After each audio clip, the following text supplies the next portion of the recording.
Good morning, good morning, good morning, and welcome to another Clearwater Jazz Holiday Foundation's Young Lions Jazz Master Virtual Sessions. I am your guest host, Michael Kernodle, and it's my pleasure once again to welcome the professor, Tyler Wertman. And the topic is, for today, what I love about Jack Teagarden. He says there's so many things he's going to share, some little known facts, and he's going to be the expert for today. He's going to share some great things. So, we couldn't do this without our sponsor. So I want to make sure, be sure, check out the studio archives of our past video sessions at clearwaterjazz.com, education outreach section. That's brought to you by Blue Water Wealth Management at Stewart Partners and Duke Energy, as well as the Young Lions podcast available wherever you stream. And that's brought to you by our friends at Marine Max Clearwater. Just search Young Lions Jazz Master Virtual Sessions wherever you stream. And also a reminder, if you're joining us live, go into the chat feature, give us some comments, give us some feedback. Maybe you have some questions for Tyler, and we'll make sure that we set some time at the end for you to be able to ask any questions about this session. So, where should I start today, Tyler? You've done so many great sessions here at Clearwater Jazz. From basic trombone fundamentals, how about this? Approaching the transcription. That was great. We all need help on that. Approaching improvisation on the trombone, or, maybe the What I Love About series, which they're phenomenal as well. You can check them all out for free in the archives. If you don't know who Tyler Wertman is, he is a jazz trombonist. He focuses on jazz, classical styles. The man is an awesome instrumentalist. He's a composer, he's a performer, he's a producer. Currently, he's an instructor of the music of, he's an instructor of music at the University of Tampa. He's presently teaching Introduction to Jazz, as well as world music cultures. He's performing not only in Tampa Bay, but stages all over the nation. He received his Bachelor's of Arts in Music from FSU and a Master's of Music and Jazz Studies from USF. Without any further delay, Tyler Wertman, the stage is all yours. Welcome back. Hey, thank you, guys. Thank you, Mike. Thank you to our sponsors. Thank you, Clearwater Jazz. Really enjoy being here. And for this What I Love About series, this is my second one. And I'm trying to find these artists here, not necessarily in chronological order, but we're starting from the back, right? We're not necessarily working from the front. And I think that's important. So today's artist is Jack Teagarden. Now, Jack Teagarden is a very influential vocalist and trombonist, okay? Much like Louis Armstrong in that fact. And I think a lot of trombonists sort of glance over Jack Teagarden when they're studying the lineage of trombone or jazz trombone.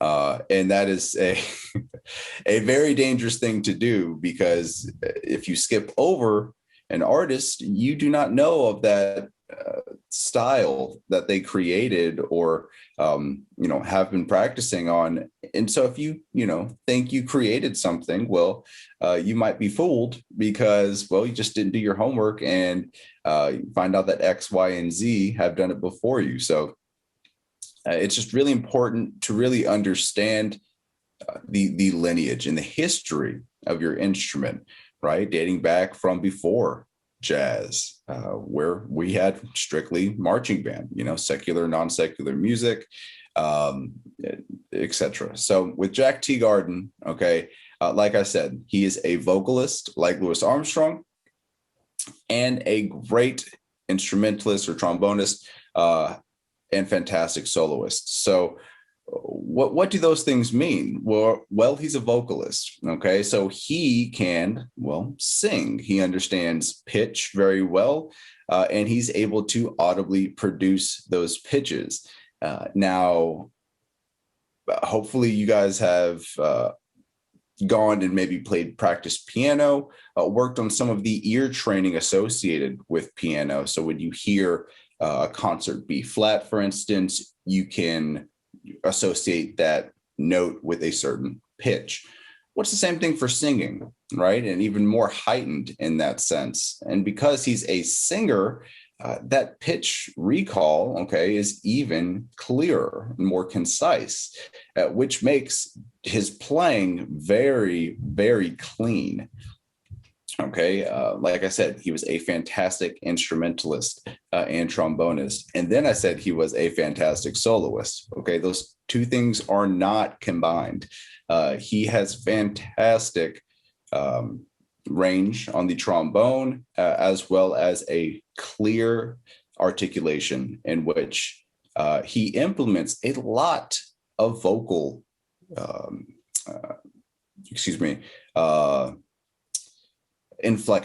vocal inflections in his playing because he's a vocalist. Okay. Now, if you're deer in the headlights, so vocal inflections obviously refer to things like growls, trills, vibrato, things you can do with the human voice, maybe to ornament your melody. Okay. Now, with Jack Teagarden's playing, it's not in the bebop sense, okay, like the later instrumentalists, Dizzy, Charlie Parker. It's more in the traditional jazz sense with, Kid Ory and Louis Armstrong, right, Sidney Bechet. But it's different than Kid Ory. Kid Ory, as we talked about before, we sort of provided the tailgate style, that emotion, that piece to the jazz band that wasn't there before. Okay, not to say Jack Teagarden didn't implement some of those slide features and techniques in his playing, because he certainly did, but Jack Teagarden's contributions, in my sense, were pivotal on how the trombone is played melodically through a solo, okay, through techniques, facility of the instrument, etc. Okay, through Jack Teagarden, we then will have guys like Frank Rossellino down the road. Okay, but it wasn't for guys like Jack Teagarden, we could never have such great instrumentalists. Okay, so we're going to do a quick listen here. This is Basin Street Blues with Louis Armstrong and Jack Teagarden. And Jack Teagarden is going to take a solo, and then we'll hear a bit of Louis Armstrong's solo after. So things to pay attention to. Listen to his vocal style. Listen to how he's singing. Okay, think about how that might relate to Louis Armstrong. Then listen to his playing and try to think about those relations as well from his voice. Okay. Mississippi, you'll see the place where the folks all meet. Oh, yes. Heaven on earth, they call it Basin Street. Basin Street is the street where dark and light always meet in New Orleans, the land of dreams. You'll never know how nice it seems, or just how much it really means that to be. Yes, where welcome streets welcome me, and where I can lose my Basin Street blues.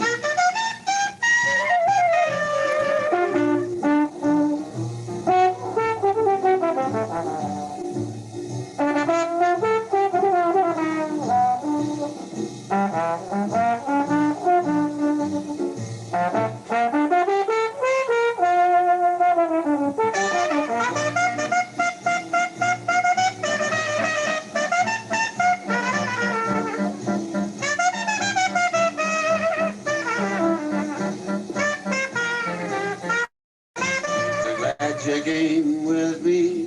Glad you came with me. All right. Now, hopefully, you guys heard some of those vocalistic inflections in his playing, right? And in his singing, we heard a bit of vibrato. We heard swing implemented with his rhythm, okay? And then we heard that swing on the the trombone when he started his improvisation. Now, if you also go back, and again, this is Basin Street Blues with Jack and Louis Armstrong. But if you go back and listen to his solo, it's not overly complicated. Okay, these are great outlines for chords and scales. Okay, he's not really going too chromatic, right? He's not playing too out of the box. He's playing everything right where it needs to be, and with fantastic technique. Hopefully, you guys picked up on just the sound of his trombone. Right, it had presence to it, the articulation, just everything. We'll give it another listen here.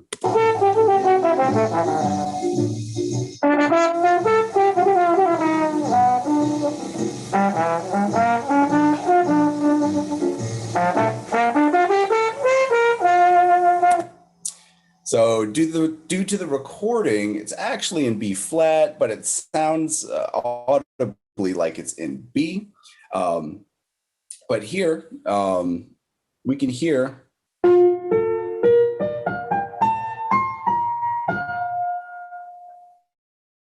right, and so that's outlining our one chord just about as perfectly as we can. Okay, and that's starting from our 5 to our major 7th. And then from there, we outline our major 7th chord.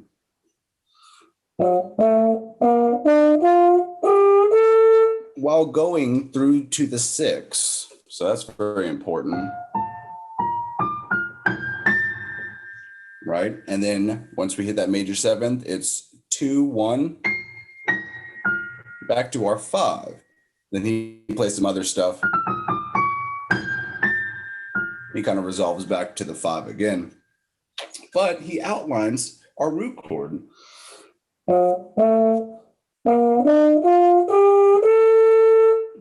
That's all just diatonic, but it's how he plays it with his swing, right? With his facility, and it really fits perfectly. Some other things that he does, you might hear he's doing these trills in using his slide, right, to combine some of these melodies, so to speak. And that's what it's all about when you're soloing, is combining melodies. I feel like that's what a lot of instrumentalists forget, right? They find lick number 48 out of the sacred jazz book, right? And that's all they want to play. But man, like it's really about building melody and melody structure and finding ways to connect these. Okay, so now we're going to listen to Wolverine Blues. This is a short solo in which we can hear Jack's facility on the trombone just being displayed in a great way.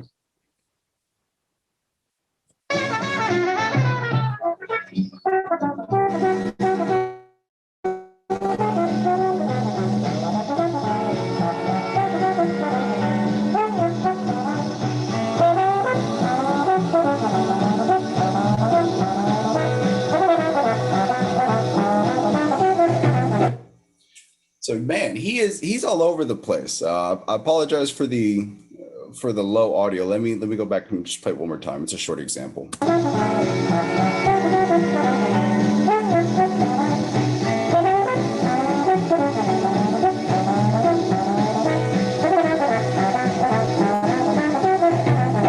So you can hear all of that outlining, all of that arpeggiation, those scale diatonic scale lines, right? As well as your arpeggios.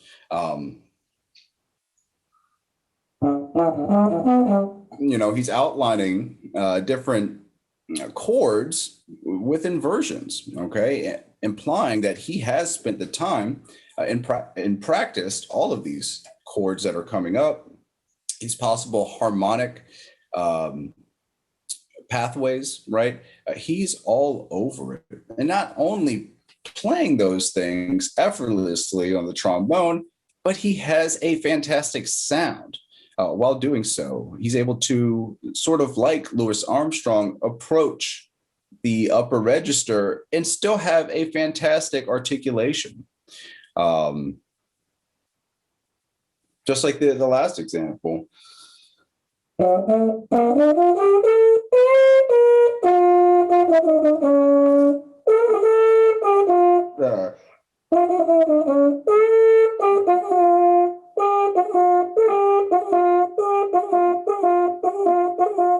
So it's those little, the little vocal things that he implements that really help, okay, bring out those lines. Okay, and again, take that line, for instance, that we just played, or attempted to play rather, and that was in concert B. So again, it's in B flat, but that was in B. But then take it into a different key. Okay, maybe B flat, down 1/2 step. Okay, again, and I'll depict this line again because it's a great one, fantastic. Okay, so it's basically anytime you're getting back into your root chord, maybe on a 2-measure break, a 1-measure break. It doesn't necessarily always have to be 2-5-1. You can always just play 5-1, which is what he's doing here. Okay, and again, so I'll play this now in B flat. And again, we start on our 5th. Okay, our 5th is our interval that we begin with. And then we play our major 7th into our root. Okay, it's not a root enclosure.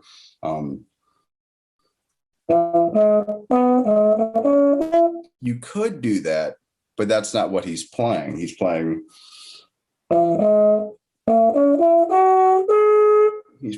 up the chord.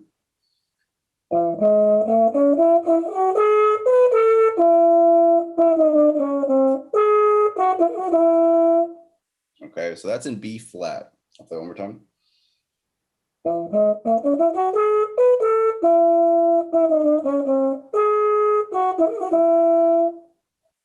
Okay, and again, add those little vocal trills in between it as well, because that is what Jack Teagarden, was playing back in the day.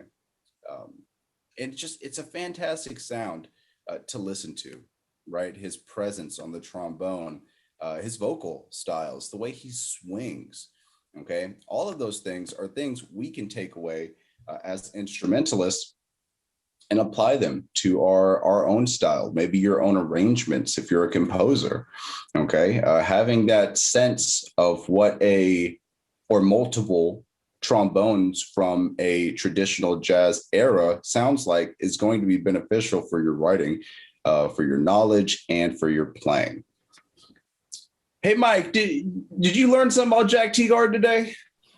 I did. I love the fluctuation of the tone and just the different things that made him stand out. I mean, that's amazing. I've heard so many different trombonists, but he has a very unique tone in the way he approaches things. And I think that a lot of people don't know his name. They may have heard him, but they just don't know his history. So that's why this particular, session has been awesome. Especially, you mentioned Louis Armstrong and all these different artists that he played with. I mean, and who doesn't really know who Louis Armstrong is, father of jazz? But, it's always important to know who are those other people playing along? Who was in the rhythm section? Who was hot during that time? So I'm glad, I learned a lot today from this. Is there anything else you wanted to add, about him? Well, it's just like you said, check out who these guys are playing with, right? I think that's very beneficial, especially if it's your instrument. Everybody, loves Louis Armstrong. And most of the time you hear his recordings, it's going to be with either his band in the Hot 5 or the Hot 7. And there is going to be trombone there. In the Hot 5, there was Kid Ory, right? And so it's just, like I said, very beneficial for us as jazz soloists to have a recall of at least 3 to 5 different musicians from each decade of jazz. It's important, and that's one thing that Mr. Scotty Barnhart at Florida State got us with in his combo class, right? I remember to this day, we sat down in that room, and he had all of us grab a piece of paper and pencil, and we had to write down 10 artists from each decade. And if we could not list 10, he was looking at us like, hey, well, why can't you name, these names, these players? This is what you're here for, right? And so ever since that day, I really made it, prevalent for me to go and check out these different artists, because it's important, especially if you want to progress on this instrument. So that sounds like that was a career and life-changing experience. It was. Scotty Barnhart put you through. So, I mean, we always need great teachers and mentors that will help us make it to the next level.